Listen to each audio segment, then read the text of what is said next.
Welcome everybody to another episode of Community Heroes. And if you've been following us, you know that we like to bring stories that are pertinent to the special needs population in the fight for all inclusiveness. And today we will be talking about the issue of basically equal opportunity for traveling for individuals who have disabilities, specifically physical disabilities in airplane travel. So, as I was browsing to find just different things pertaining to this issue, I ran across an interesting organization called All Wheels Up.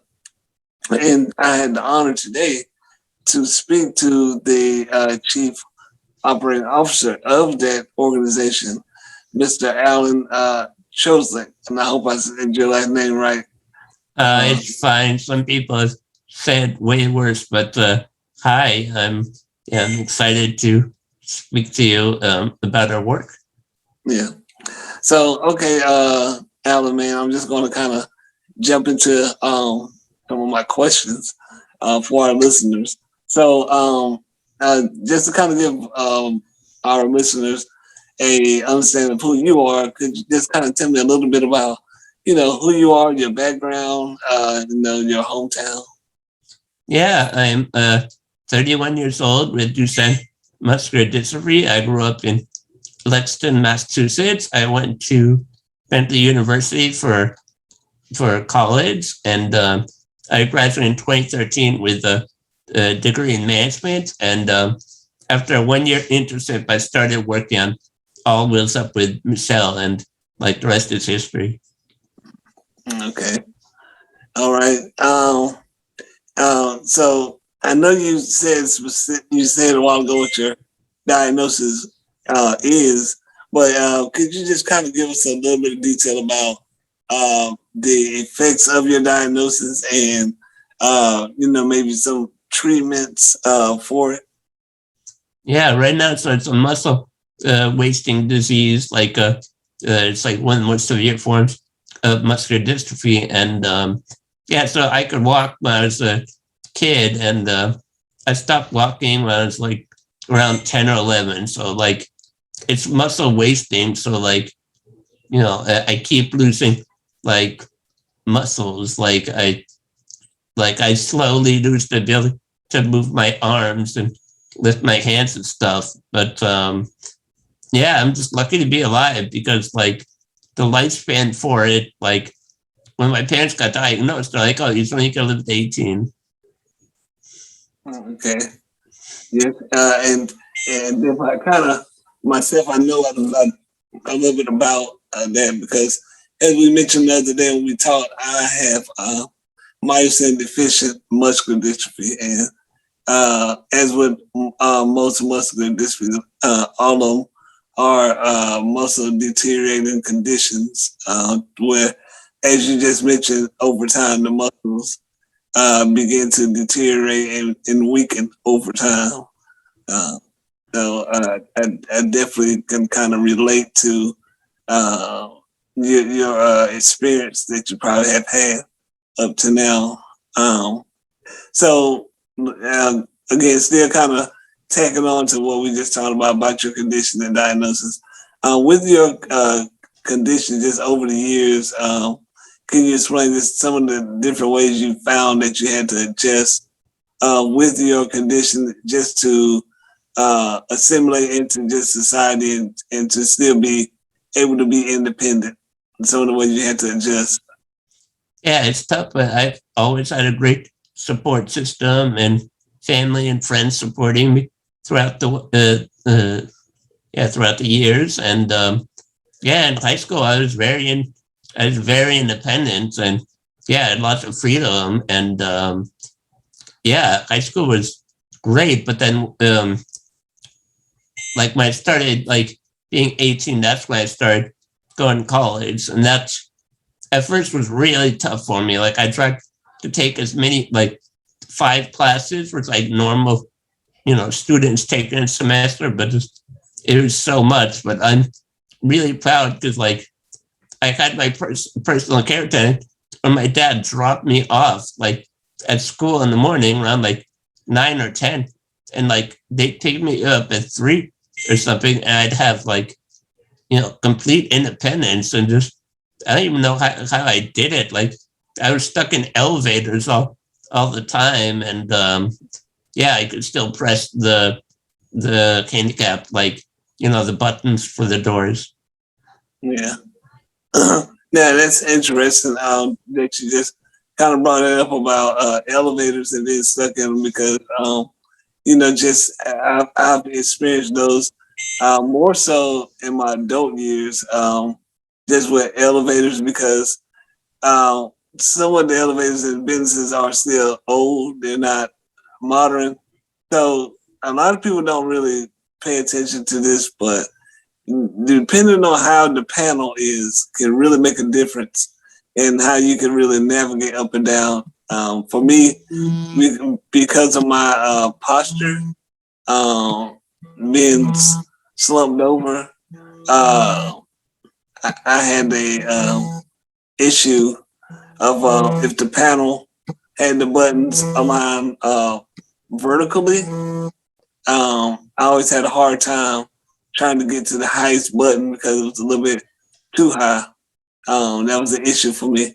But if the buttons were aligned horizontally, it made it a lot easier. Or if the buttons were lower in a block form, to where it wasn't like all of them were vertical, that wasn't as bad either. But a lot of the older elevators have buttons that they're just straight up and down vertical, and it made it, especially if you needed the emergency button, because that was usually always at the very top that you had to hit.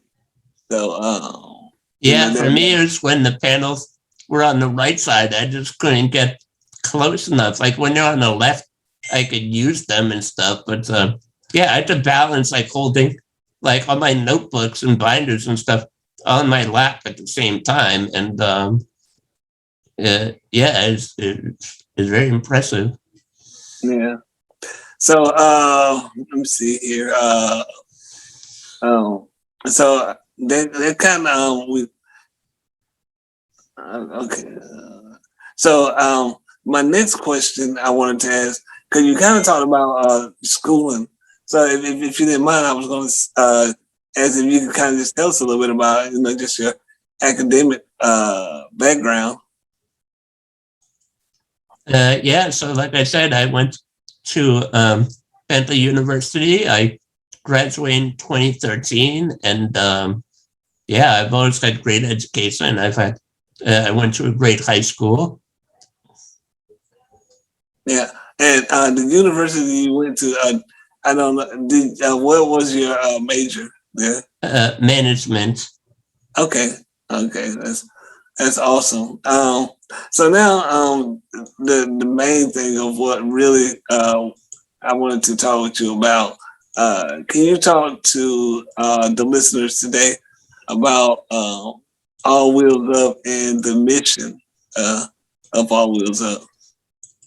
Yeah, so we're a nonprofit and founded in 2011, and we're working to make airplanes and wheelchair accessible through research and advocacy and several other ways. And so we're really like, so we spent several years just researching everything, how it's like for people with disabilities on airplanes, all the different regulations, all the different laws in place.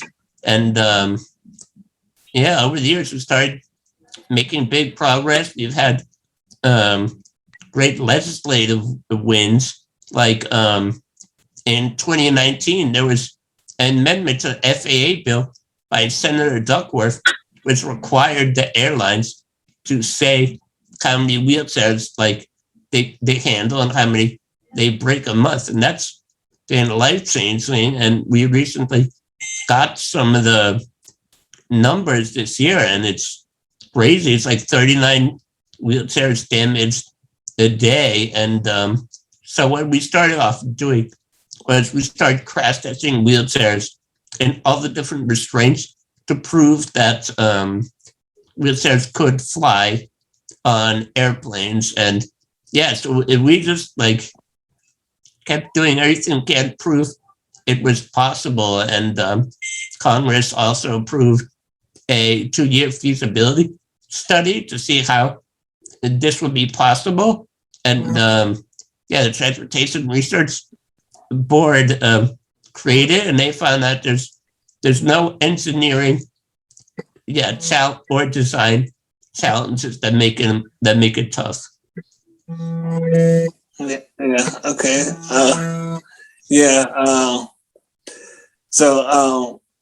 And just a side note, I don't want to give too much thunder on this part right here, but the founder,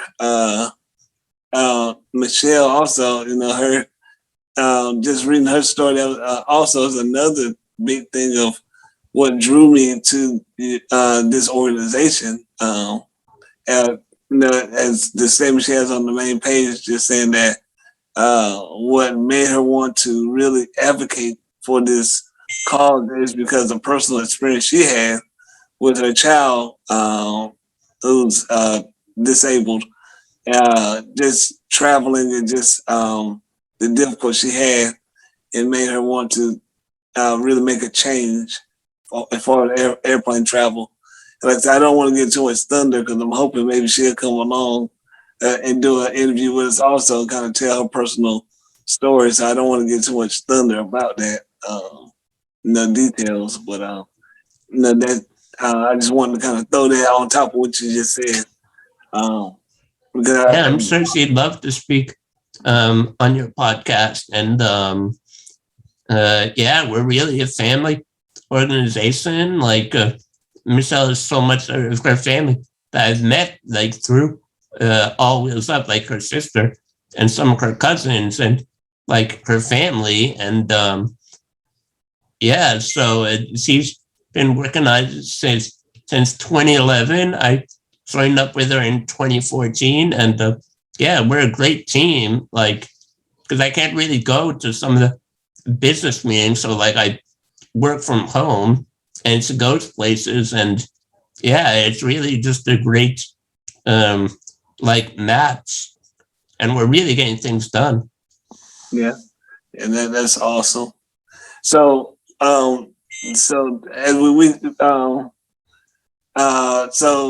we already kind of jumped into my next thing, which was I was going to ask you to talk about the problem of inaccessible air travel, and you kind of chimed into that a while ago, just saying how there are thousands, probably millions of individuals with physical disabilities who cannot travel or have had horror stories with airplane travel. So that's the problem with inaccessible air travel. But one of the ways that I read that the organization is trying to battle that issue is with the use of Q strengths. So I didn't know if you could you just kind of explain to our listeners about what Q strengths are?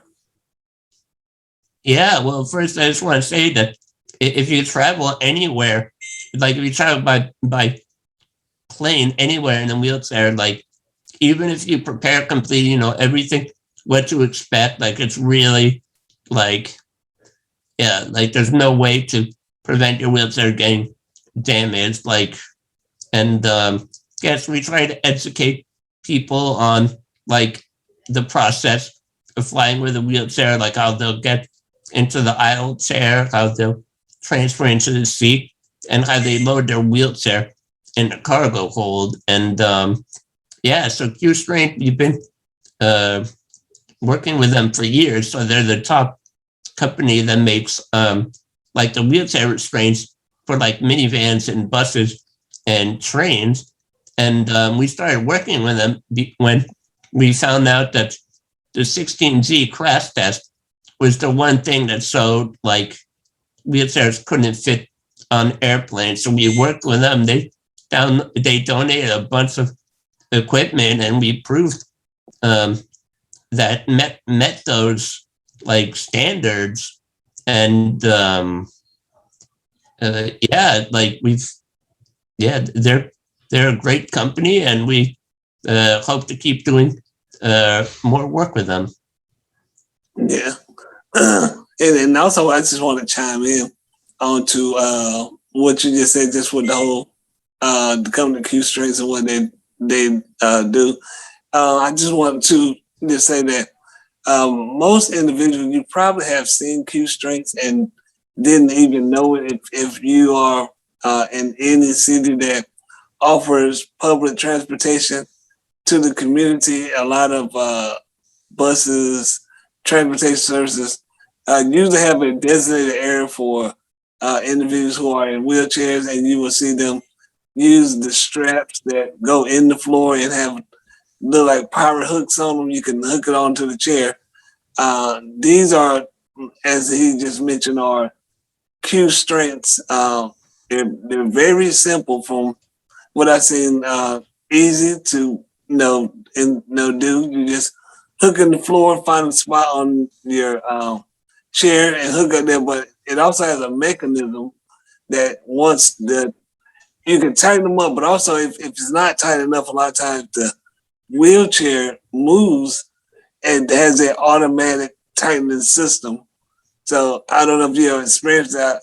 I've been in on transportation services and moved just a little bit, and you can hear the strengths kind of lock in and to tighten up even more to make sure that the chair is not continuously moving at all or whatever. So for that, when I saw that, I was like, that would be great if they could find a way to put it on planes because it's very simple, and I don't know why this hasn't been done years ago. That planes offer this type of system for wheelchairs. Yeah, I'm sorry. Yeah, like in middle school and high school, I took the bus to school every day, and they used those restraints every day. And there's not just one kind of restraint system. I think that one is like the QLX 150. I'm not sure, but there's new ones. Like I have it in my car. It's easy lock. So that's when they attach the thing to the bottom of your chair, then you just drive in to the thing, and then it'll lock your wheelchair in. So there's a lot more than just the like 4 points like securement ones. Yeah. So and it's amazing, like you said, with the way they have advanced the locking mechanism now, which it makes it even more so why airplane companies should have some kind of a system in place, because there's so many different ways now to do it. So my next question I wanted to ask is, can you kind of talk about some of the, I think you kind of touched on a little bit earlier, but if there are any more milestones you would like to share with us that the organization has achieved up to this point right now? We're raising great money. The Transportation Research Board paper was like a game changer. So now we know that's possible. So now it's going from, showing if it's possible to actually like trying to make it a reality. And so we're, the thing right now is just like, we need help with funding. Like we're really funded by the disability community, but like we really need help because not many people with disabilities know about our work. And when some people find out about it, they become huge supporters. So yeah, we're looking at money from lots of different ways, but that and increasing our following us on social media, like would, really help us grow. Right. So, and again, that's another reason why I'd love to do these kind of videos, because hopefully our listeners that are watching this video when it releases will take the time to go to the website, and there's your donation page that's up there, and there's various amounts that you guys have designated that can be donated that will go towards different what's the word I'm looking for? Different things that you guys can do with certain amounts. You have listed up there. Yeah, so on that page we list what can be funded by what amounts of donations. Like we talk about our annual working group.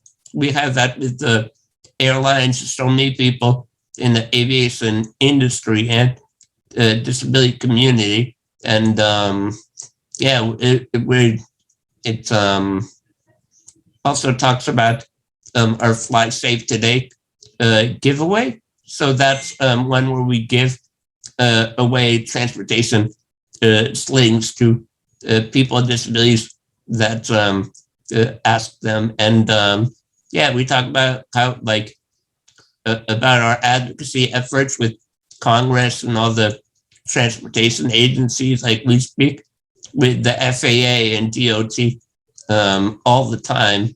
And yeah, that's sort of a little bit of where donations go. Yeah. So well, my last question that I have is could you kind of explain a little bit where our listeners can go to support your organization, but also what are some of the things they can do to make sure they stay current with just the new I guess new things that your organization is doing? Yeah, so right now our website, it's allwheelsup.org, all one word. And we're on Facebook, Twitter, Instagram. We're always posting about our work, like all the news about disabled travel and just some stuff people are doing. And yeah, we think people will really like it. We're doing a complete overhaul of our social media strategies. So yeah, we're going to be posting a lot more content. Okay. All right. I'm trying to. I think I covered a lot of good stuff as we've been talking. Is there anything in particular that you would like to just kind of share in this interview that I may have not touched on? Yeah, well, my experience in so many DMD nonprofits like the Muscular Dystrophy Association and Set Foundation and Parent Project, like they were great mentors for me. I really learned a lot about how nonprofits work and how they work with businesses. So yeah, Michelle has lots of experience in the SMA advocacy, and I think that really helped us learn how to build our nonprofit.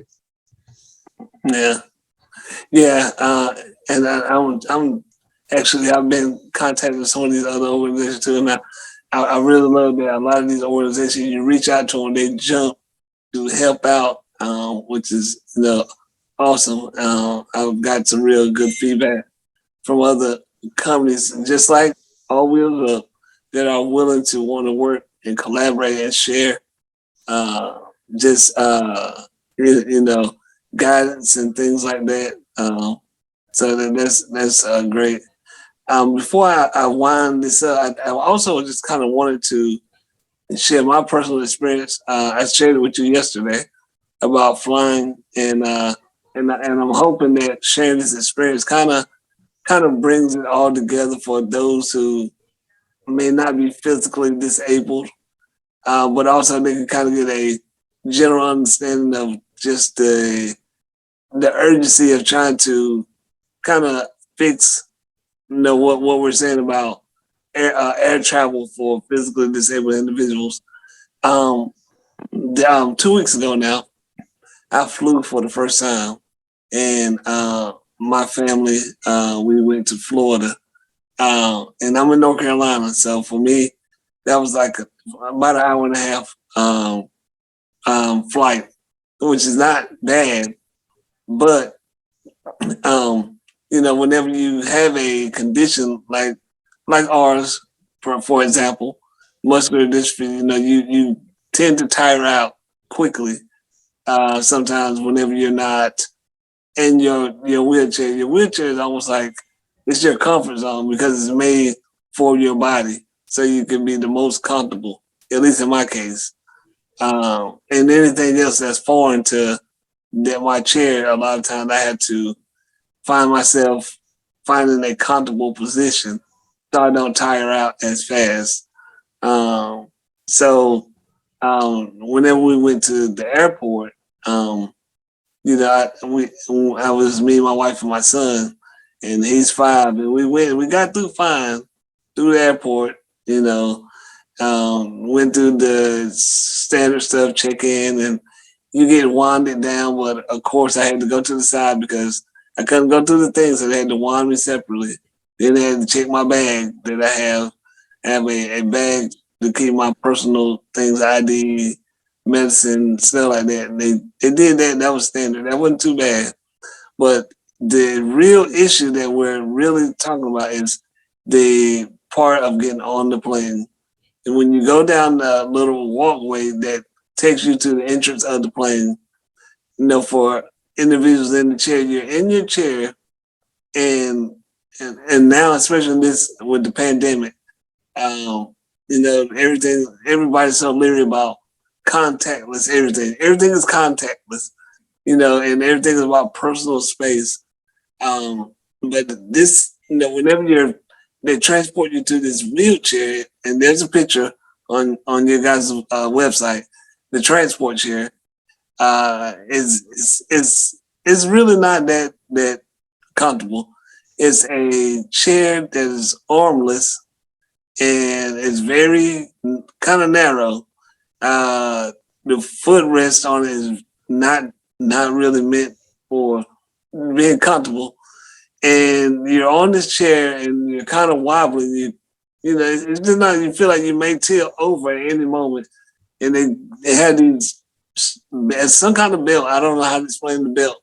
They do have a belt on it, but they're trying to push you with this thing, and it's like I said, it's narrow. So and in my case, someone had to pick me up. So they're trying to figure the issue was the best way to pick you up, and they had to get on you, around you, and pick you up, and it's very intrusive, very close contact. So for me, it was 2 individuals, and they were very polite, but still, you had these foreign individuals on you, in your personal space, picking you up, putting you in this chair, and then the guy, he's not really sure if I'm going to fall over, so he's trying to hold me back, and because of my posture, you can't really hold me back because it blocks my airway. So I had to tell you got to let me go. So you can't hold me back because I'm gonna have problems breathing then. So he understands. So he's nervous because he thinks I'm gonna fall over, and then I'm nervous because there's no armrest for me to lean. And they're pushing you down this aisleway, and then when they get there, they're trying to find a way to pick you up and put you in the chair. But the aisleway of a plane, as most individuals know, is very narrow. So you're trying to pick this person up and wiggle and put them in a regular seat. And luckily they moved me to comfort class, which is a little bit above, I guess, coach. And you got a little bit more foot room, I guess. And they're trying to put you in there. And they got me in there. But because of my posture, I needed footrest. My feet wasn't long enough to hit the floor. So it messes my posture up. So we had to find something to accommodate my feet. We found a plastic pail to put under me. And that helped temporarily, but it still was kind of uncomfortable, Yeah, like we think this right now it's very inhumane. It's very tough to travel with dignity. And those aisle chairs are awful because one of the things we talk about is wheelchairs are $40,000 and they're medically needed. The cushion is medically needed. for me, when I traveled, I had to take off my wheelchair cushion and put it on the airplane seat. And yeah, for some people like you, just getting in the aisle chair, like it's pretty much like impossible. Yeah, yeah. So they put me in a regular chair, and I sat there for the hour and a half, and I mean, luckily, thank God, an hour and a half went by pretty quickly.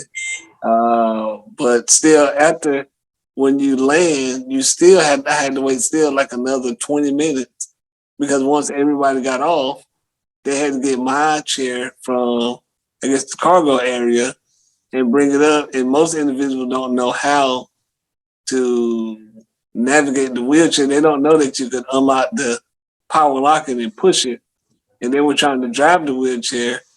And I mean, I think, it's kind of jerky. The hand, the control is very sensitive on the wheelchair. If you're not used to using it, I keep mine on high, but I've been in my chair my whole life. So, I make it look very smooth.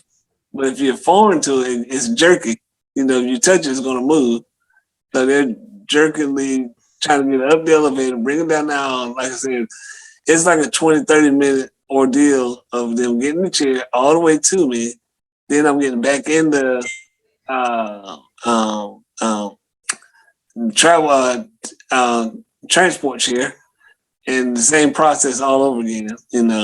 Getting back into it, being pushed down the aisleway into the chair, and it's just one of the things. It would be so much simpler if I could just use my wheelchair, drove onto the plane, found a designated area, and then been locked in place. And then I could have just left. It would have been so much easier, so much less time. What should have been a process of, like I said, an hour and a half and maybe 10 minutes to get off turned into almost like a 3-hour process because of landing, waiting on the chair to get to me, getting in the chair, and all this stuff. So, this just to give individuals an idea of why this issue is so pertinent. It's 2021, and we have technology with phones that can take the most sharpest image. We got technology where we can put a microchip on the back of a fly and monitor where the fly lands at. But we don't have proper transportation techniques for individuals in wheelchairs, and it baffles my mind why. Yeah, like in America right now, every form of transportation except airplanes is accessible. Greyhound, buses, trains, subways, buses, cars, and it should be that we have accessible like air travel. And right now, like it's kind of ridiculous seeing people like Jeff Bezos, like fly like plans like they fly to outer space. Like people with disabilities can't even fly on airplanes. Like yeah, it's really something. But hopefully, like I said, with the organization like All Wheels Up and other emerging organizations that are taking notice to this issue, we will see a change hopefully within the next 10 years. That would be great. Yeah, and one of the things I just like to say is we're collecting like horrible travel stories from people with disabilities on our website, and we'd love for people to submit their stories there because like they need to be told, and they really help prove that airplanes need to be accessible. Yeah. Well, definitely, I want to check that out when I get the opportunity. I would love to share my experience. Like I said, the client, the TSA representatives, they were fine. But like I just said, it's not the workers. It's just, like I said, it's just the structure that needs to be worked on. Yeah, like it's just too tough for everybody the way it is now. Like everyone, tries their best, but it could be a lot easier for everyone. Yeah. Okay, well, Alan, man, I really enjoyed this interview, and like I said, I'm glad I had the opportunity to run across this organization. Hopefully we can collaborate. Like I mentioned before, I would love to be an intricate part in the cause and the advocacy part for All Wheels Up. So we'll be definitely keeping in contact. For the listeners who are listening and looking at the video, please check out their website. I think you guys have a newsletter probably that people can sign up for. Yeah, we have a newsletter. Yeah. Yeah, so sign up for that. And, definitely also when you see the video, like it, comment, and subscribe, and check our social media platforms out. And stay tuned to the next video, and we will talk to you guys soon. Thanks so much, Alan, for coming up here and talking with us. Yeah, thank you.